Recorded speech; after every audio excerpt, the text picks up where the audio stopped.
오늘 주의 복을 받는 사람의 조건이란 제목으로 함께 은혜를 나누려고 합니다. 여러분, 오늘 저녁 참 좋은 가을 날씨지 않습니까?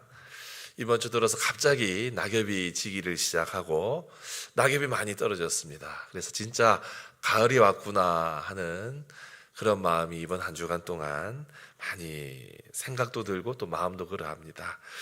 이 가을날 저녁에 주님이 주시는 은혜가 우리 모두에게 함께 했으면 좋겠습니다. 여러분, 가을이 되면 좀 사색에 빠지지 않습니까? 또 독서를 하면서 사색에 빠지는 분들도 계시고, 또 말씀 묵상을 하면서 또 이런저런 고민을 하시는 분들도 계실 겁니다. 벌써 한 해가 다 갔나 싶기도 하고, 그럼 내년에는 뭘 해야 되나 고민도 됩니다.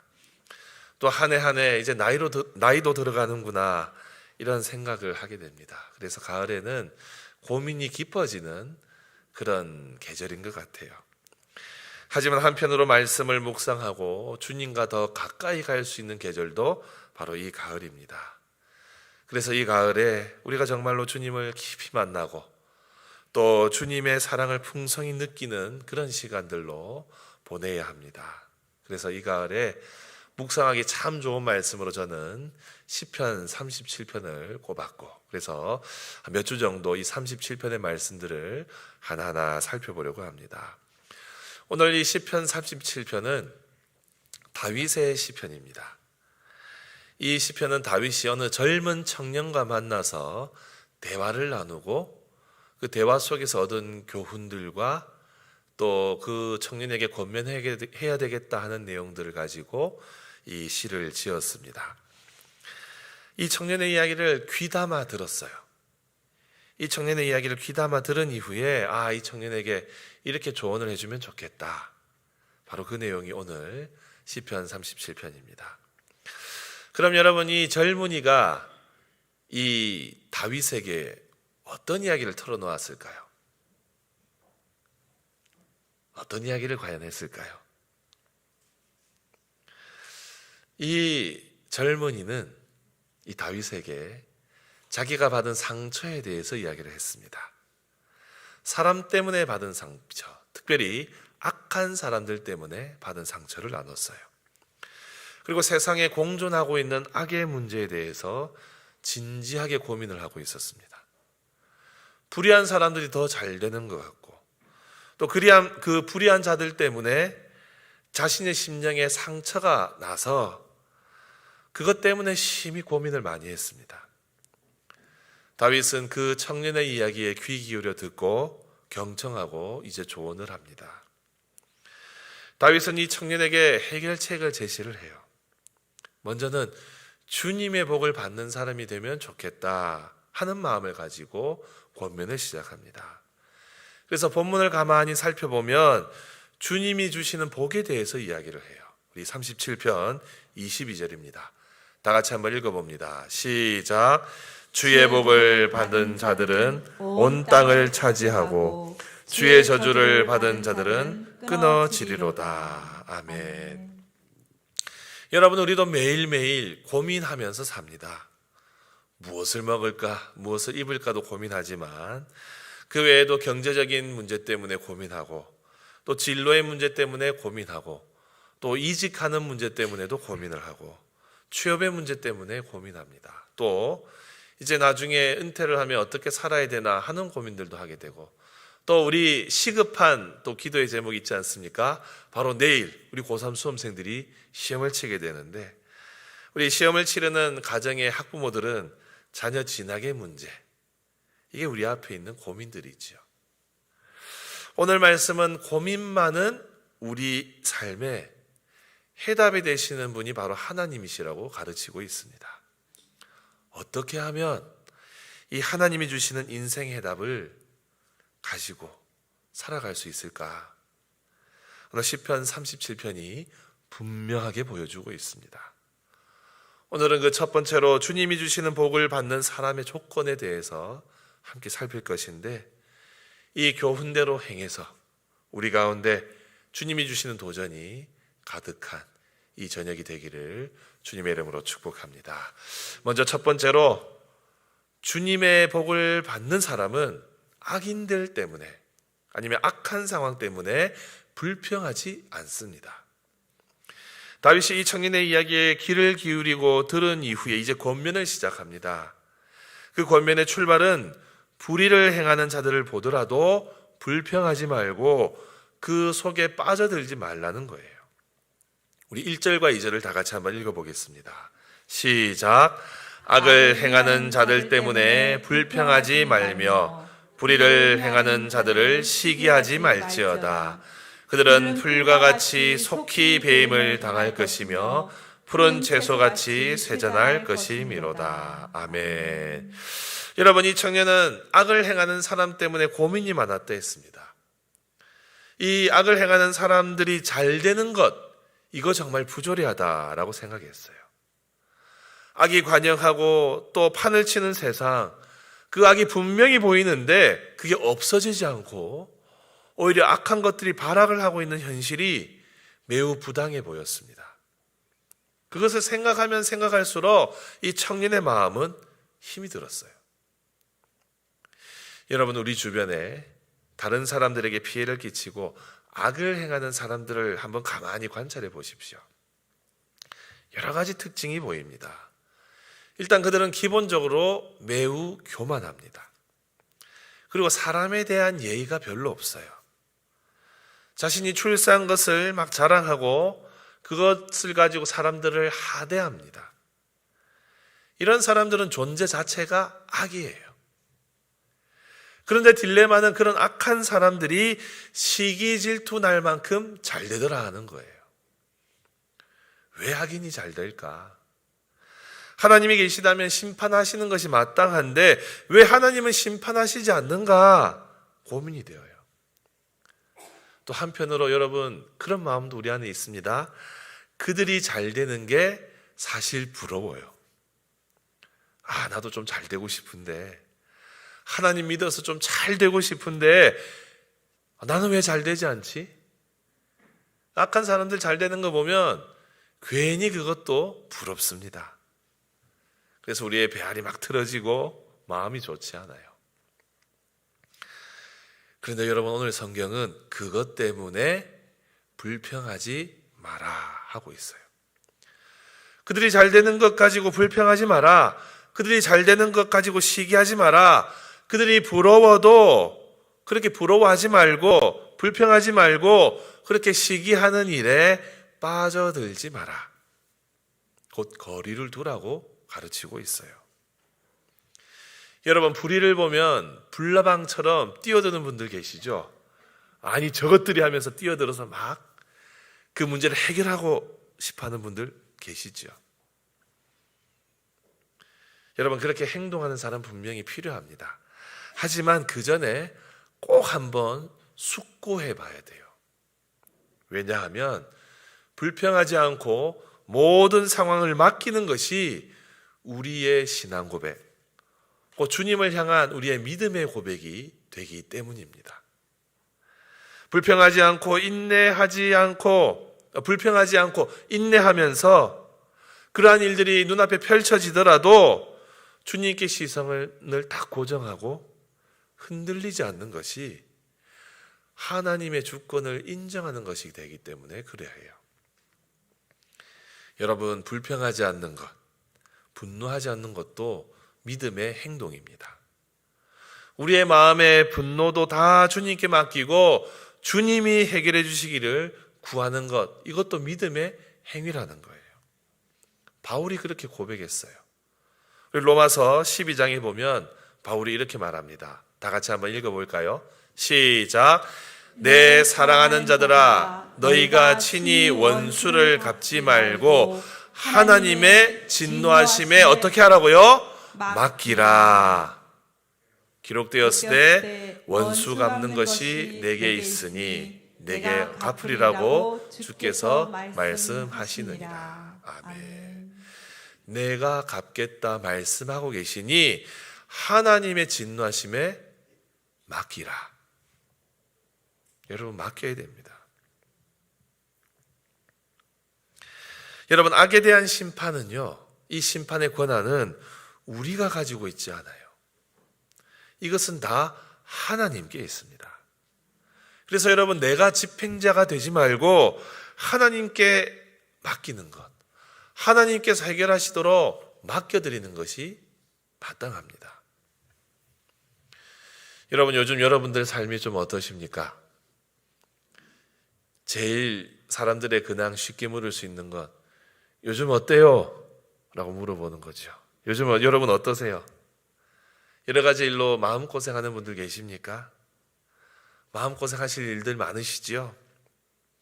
오늘 말씀처럼 악한 사람들 때문에 겪는 고통도 있습니다. 그런데 이외에도 소소하게 우리 일상에서 참으로 견디기 힘든 일들이 계속 일어나고 있어요. 수시로 자녀의 문제들이 일어납니다. 직장 동료와의 관계도 문제가 생길 때가 있습니다. 그렇게 소소하게 우리의 마음을 흔드는 일들이 매 시간 일어나요. 여러분, 오늘 말씀에 따르면 너무 현실에 마음 두지 말고 마음 쏟지 말라고 가르치고 있습니다. 세상 돌아가는 것을 보면 열받는 일이 너무 많아요.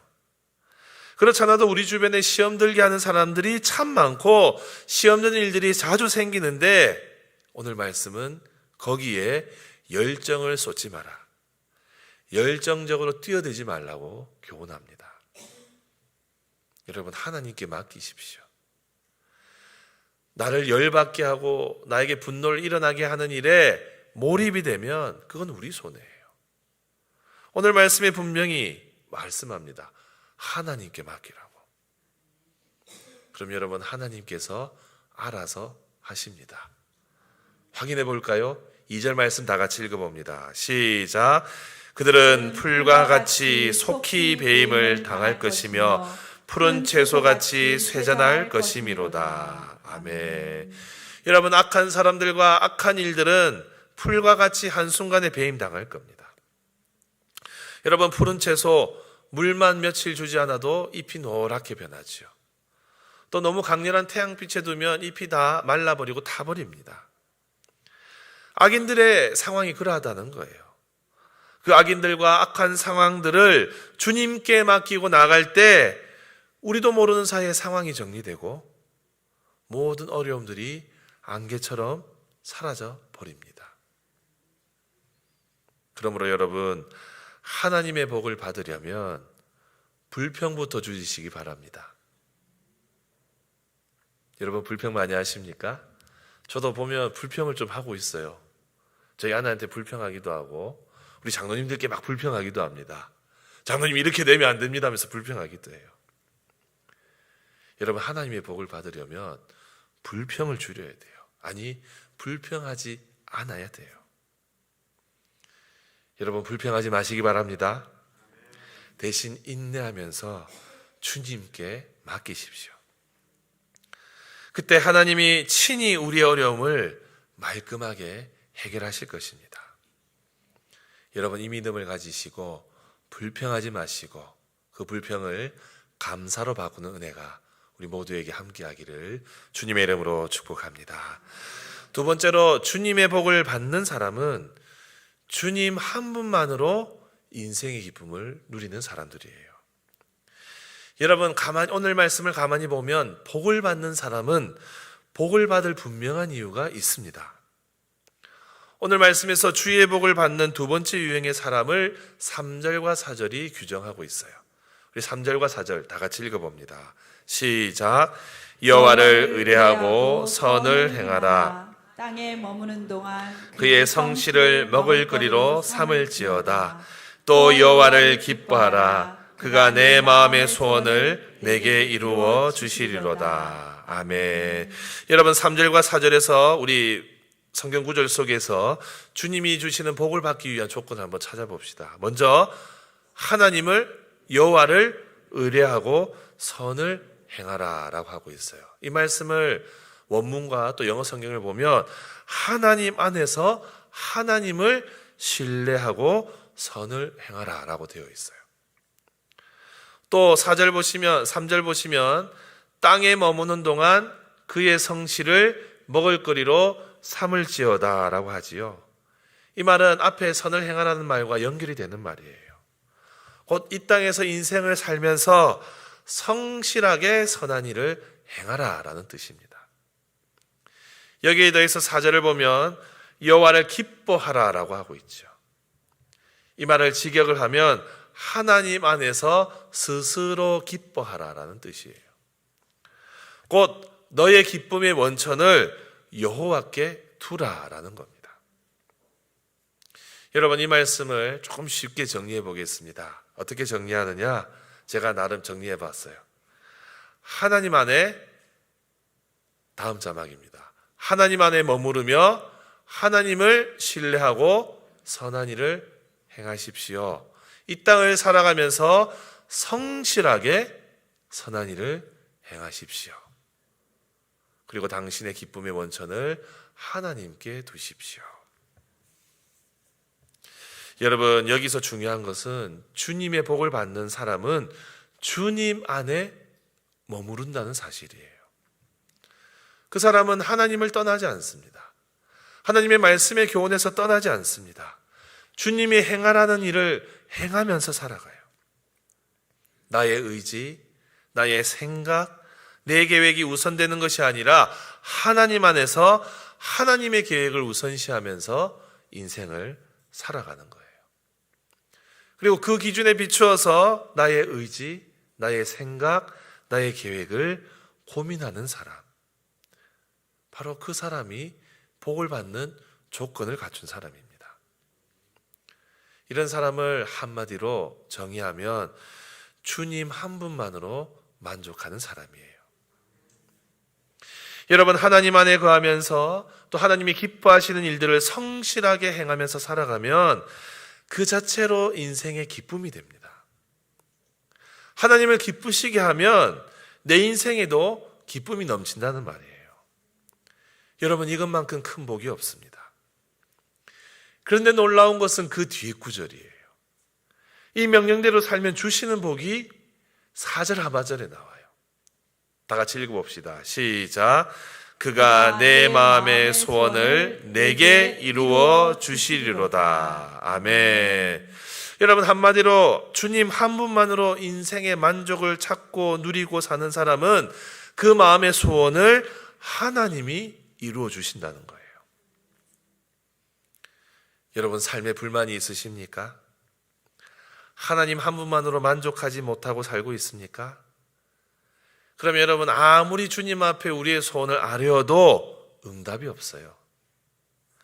하나님 한 분만으로 만족할 줄 모르고 하나님 안에서도 평안을 누리지 못하고 하나님만이 유일한 만족이 되지 않는 사람이면 그 사람이 아무리 그의 마음의 소원을 아뢰어도 하나님이 이루어 주시지 않는다는 겁니다. 사실 우리가 하나님과 하나 되어 있으면 우리의 마음의 소원이 이루어지지 않아도 아무 섭섭하지 않아요. 되게 하시는 분도 하나님이시고 안 되게 하시는 분도 하나님이신데 하나님이 나의 삶에 가장 좋은 것을 알고 계신 분이니 우리가 주님 안에서 깊은 관계 속에서 거하면 그 자체로 우리는 이미 행복과 평안을 누리게 되는 것이죠. 여러분, 예전에 이 어린이 발명왕을 선발하는 그런 대회들이 있었습니다. 요즘도 그런 대회들이 있어요. 제가 예전에 기억나는 입상한 그 학생의 그 발명품이 있는데 껌을 떼는 기름을 만든 학생이 있었어요.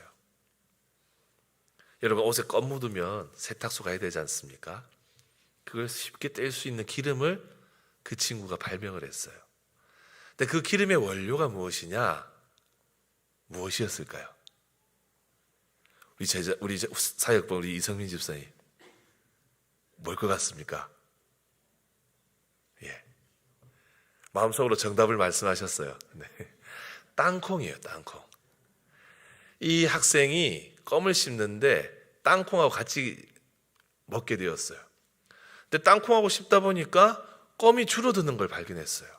아, 땅콩에 이 껌을 녹이는 무슨 성분이 있겠구나 싶어서 그 기름을 추출을 해서 발명품으로 낸 거예요. 그게 상을 받았어요. 여러분, 이 땅콩으로 유명한 사람이 한 명 더 있습니다. 미국의 유명한 과학자예요. 미국의 흑인 과학자 조지 워싱턴 카버 박사입니다. 이 사람은 어린 시절에 노예로 태어났어요. 그래서 배울 수 있는 기회가 없었어요. 교육받기 힘든 환경 속에서 자랐습니다. 근데 이 카버 박사는요, 어린 시절에 예수님을 만났어요. 하나님을 믿게 되었어요. 그리고 하나님을 깊이 사랑한 사람이었습니다. 이 카버 박사는 미국의 남부에서 살았는데 그 살았던 지역은 매우 황폐한 지역이었고 또 굉장히 가난한 지역이었어요. 그 속에서 카버 박사는 하나님의 뜻을 구하고 하나님을 의지하면서 살았습니다. 그리고 매일 새벽마다 그 황량한 들에 나가서 기도를 했어요. 하루는 이렇게 기도했습니다. 주님, 오늘 당신의 비밀한 것 중에 하나를 제게 보여주십시오 라고 기도했어요. 그런 기도를 늘 새벽마다 올려드렸습니다. 이 카버 박사님은 변변찮은 이 자신의 연구실도 없었고 장비도 없었고 조수도 없었어요. 하지만 그는 모든 연구를 기도하면서 시작했어요. 한날은 그날 새벽에도 하나님께 기도했어요. 하나님, 이 우주의 비밀을 보여주십시오. 하나님의 신비한 그 어떤 좋은 교훈들을 저에게 보여주십시오 라고 기도했어요. 근데 그때 그날 아침에 하나님께서 이런 마음을 주셨어요. 조지야, 네가 우주의 신비를 아는 것은 너무도 큰 일이란다. 너는 아직도 그 일을 감당할 수 없다. 대신에 내가 만든 땅콩의 비밀을 알려주겠다. 마음속에 이런 생각이 들었어요. 그날로 카버 박사는 이 땅콩을 굉장히 열심히 연구를 했습니다. 이 박사님은 이 작은 땅콩 하나를 붙잡고 수없이 실험을 했어요. 그리고 하나님이 주신 지혜로 땅콩에서 300가지가 넘는 제품을 만들어냈습니다. 여러분, 식빵에 이 땅콩 버터 발라 드시는 분들 계시죠? 카버 박사가 만들었어요. 땅콩 기름을 가지고 잉크도 만들었고 페인트도 만들었고 또 땅콩을 가지고 화장품의 원료도 만들었습니다. 심지어 고무 대체품까지 만들어내요. 그의 손에서 이 땅콩을 가지고 수많은 발명품이 나왔습니다. 그리고 카버는 이렇게 신앙 고백을 했어요. 나는 하나님을 기뻐했습니다. 그러자 하나님이 내 마음의 소원을 그분의 뜻으로 채워주셨습니다. 아멘. 여러분, 정말로 여러분들의 마음의 소원 이루어지기를 원하십니까? 그렇다면 하나님의 뜻에 우리의 마음을 맞추십시오.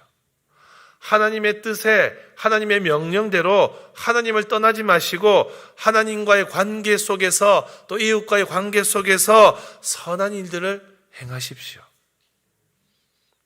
그때 우리도 모르는 사이에 우리 주님께서 우리의 소원을 이루시는 그 역사를 경험하게 될 것입니다. 사랑하는 성도 여러분, 마음의 소원을 이루시는 하나님을 만나려면 여러분들이 하나님을 떠나서는 안 됩니다. 하나님을 떠나지 않고 그분 안에 머물러 있을 때, 또 그분을 통하여 그분 한 분만으로 만족할 때 우리의 마음의 소원을 이루시는 그분의 은혜를 충만히 누리게 될 줄로 믿습니다. 이 소망을 가지고 여러분들 주님 안에서 주님 한 분만으로 만족하며 사시기를 주님의 이름으로 축복합니다. 마지막으로 주님의 복을 받는 사람은 하나님께 모든 것을 맡기고 잠잠히 기다릴 줄 아는 사람이에요. 여러분, 우리 오늘 말씀 5절부터 7절 다 같이 한번 읽어봅시다. 5절부터 7절입니다. 시작. 내 길을 여호와께 맡기라. 그를 의지하면 그가 이루시고 내 의를 빛같이 나타내시며 내 공의를 정오의 빛같이 하시리로다. 여호와 앞에 잠잠하고 참고 기다리라. 자기 길이 형통하며 악한 길을 이루는 자 때문에 불평하지 말지어다. 아멘. 여러분, 5절 6절에 뭐라고 말합니까? 내 길을 여호와께 맡기라. 그를 의지하라. 그가 이루신다. 너의 의를 빛같이, 너의 공의를 정오의 햇빛같이 하시는 분이시다. 여러분, 내 길을 맡기라라고 할 때 맡기다는요, 돌을 굴려버리다라는 뜻이에요. 그래서 내 손에 있는 걱정 근심을 돌을 굴려버리듯이 하나님께 굴려버리라는 거예요. 모든 상황을 주님을 의지하면서 의심하지 말고 확신 가운데 주님께 다 굴려버려라. 그럼 어떤 역사가 나타날까요, 여러분? 그렇게 하면 너의 의가 빛같이, 너의 공의를 정오의 빛같이 하신다라고 말씀해요. 환한 대낮에 모든 것이 다 드러나듯이, 감추인 것 없이 다 드러나듯이 너의 의롭고 옳은 삶이 만방에 드러나게 될 것이다. 그동안 억울했던 것, 그동안 마음 졸이면서, 마음 삭히면서 힘들었던 그 모든 것, 진짜 진실이 다 밝혀질 것이라고. 그렇게 말씀하시는 거예요. 내가 너의 억울함을 다 신원하여 주겠다. 이런 하나님의 약속입니다. 여러분, 불의한 사람들이 활개치는 세상에서 주님께 모든 것을 맡기고 의탁하는 사람, 하나님이 공의를 세워주시기를 간구하는 그 사람, 하나님께서 그 인생을 책임지세요. 악한 사람들 때문에 자신의 삶이 망쳐지고 손해보고 고난이 생길지라도 불평하지 않고 하나님께 모든 것을 맡기고 있으면 하나님의 때에 그 마음의 억울함을 다 풀어주시고 전적으로 맡긴 그 사람의 삶이 사람들 앞에서 진짜 참된 삶이었다 인정받도록 해주신다는 거예요. 여러분, 이것이 얼마나 큰 위로가 됩니까? 그러하니 여러분, 불평하지 마시고 참고 인내하며 기다리십시오. 7절 말씀도 같이 다시 한번 읽어볼까요? 시작. 여호와 앞에 잠잠하고 참고 기다리라. 자기 길이 형통하며 악한 길을 이루는 자 때문에 불평하지 말지어다. 아멘. 여러분, 억울할 때 사람부터 찾는 분들 계시죠? 있습니다. 억울하고 마음 답답하면 사람부터 찾는 분들 계세요. 여기저기 전화하고 지난 사람에게 마음 터놓는 분들 계시죠. 그래서 사람들 앞에서 자신의 억울함을 막 쏟아놓습니다. 근데 여러분, 사람들 앞에서 맨날 억울하다고 해봐야 아무 소용없어요. 이 사람 저 사람 만나서 막 말을 해도 별 무소용이에요. 그래서 사람들이 동정을 해주는 것 같아도 결국은 다 그렇게 쏟아놓는 사람에 대해서 부정적인 인식만 하게 되어 있어요. 결국 화살은 자기가 맞게 되어 있는 거예요. 그러면 어떻게 해야 되느냐? 억울하면 하나님께 쏟아내야 됩니다. 참고 인내하며 주님 앞에 다 쏟아내야 됩니다. 특히 악인의 형통함을 보면, 원수 같은 자들이, 나를 괴롭히는 자들이 잘 되는 것을 보면 더 인내하고 참고 기다려야 돼요. 하나님이 주신 은혜를 가지고 악을 도모하는 사람들이 분명히 있거든요. 그런 자들은 결국 자신들이 잘 되어지는 것처럼 보여도 그 꾀에, 악한 꾀에 빠져서 멸망하게 될 것이니 그들을 보고 불평하지 말라고, 참고 인내하며 기다리라고 오늘 성경은 우리에게 도전하고 있는 것입니다. 그럼 여러분, 어디 말 못하고 그냥 말도 못합니까? 속으로 끙끙 앓고 있어야 됩니까? 앞에서 우리 1절 2절에서도 불평하지 말라고 하시는데, 그러면 우리 하나님은 입틀막의 하나님 되십니까? 여러분, 그렇지 않아요. 하나님은 다 알고 계시고 기다리고 계십니다. 여러분, 우리 요셉의 삶을 한번 보십시다. 요셉의 인생은요, 억울함의 연속이었어요. 형들에게 미움을 받았고, 그래서 구덩이에 던져졌고 노예로 팔려갔어요. 그리고 억울한 누명을 쓰고 감옥에 갇히게 되어요. 누구와도 원망하고 누구를 만나도 이 불평할 수밖에 없는 상황이고, 정말 억울하다는 상황, 말할 수밖에 없는 상황이었지만 성경은 요셉이 그런 말을 했다고 기록하지 않습니다. 그리고 그러한 요셉의 형편, 우리 인간적인 기준에서는 감옥에 갇히고 힘들고 어려운 처지라 전혀 형통하다고 말할 수 없는 상황인데도 성경은 그 요셉, 하나님께서 형통하게 하셨다라고 말하고 있어요. 요셉은 그렇게 굉장히 잠잠히 하나님을 기다렸습니다. 감옥에서 성실하게 사람들을 섬겼고 맡겨진 일에 최선을 다했습니다. 요셉은 지금 나의 상황이 이해가 되지 않지만 하나님은 나를 잊지 않고 계실 것이다 믿고 행동했어요. 그리고 그 긴 기다림 끝에 하나님께서는 요셉을 결국 사용하십니다. 그 민족을 구원하는 통로로 사용하세요. 애굽의 총리로 삼으셨고 성경 속에서 하나님의 구원의 역사의 롤 모델로 사용하십니다. 요셉은 그런 자신의 삶을 노년에 이렇게 회고하죠. 하나님께서 그 모든 것을 선으로 바꾸셨다. 사랑하는 성도 여러분, 주님이 주시는 복을 받으려면 먼저 내 속의 불평부터 제거하십시오. 악인이 잘 되는 것, 다른 사람이 잘 되는 것 가지고 시기하지 말고 그런 이야기들과는 거리를 두십시오. 그리고 하나님을 더 가까이 하고 하나님 한 분만으로 만족하며 기뻐하십시오. 이것이 인생을 살아가는 지혜입니다. 사랑하는 성도 여러분, 하나님 한 분만 내 인생의 기쁨으로 삼고 우리의 모든 인생길을 주님께 맡기고 살아갈 때 우리의 억울한 상황을 주님이 풀어주십니다. 우리의 마음의 소원을 이루어 주십니다. 오늘 이 마음을 가지고, 이 믿음을 가지고 이 가을에 인생의 모든 문제 주님께 맡기고 살아가는 우리 모두가 되시기를 주님의 이름으로 축복합니다.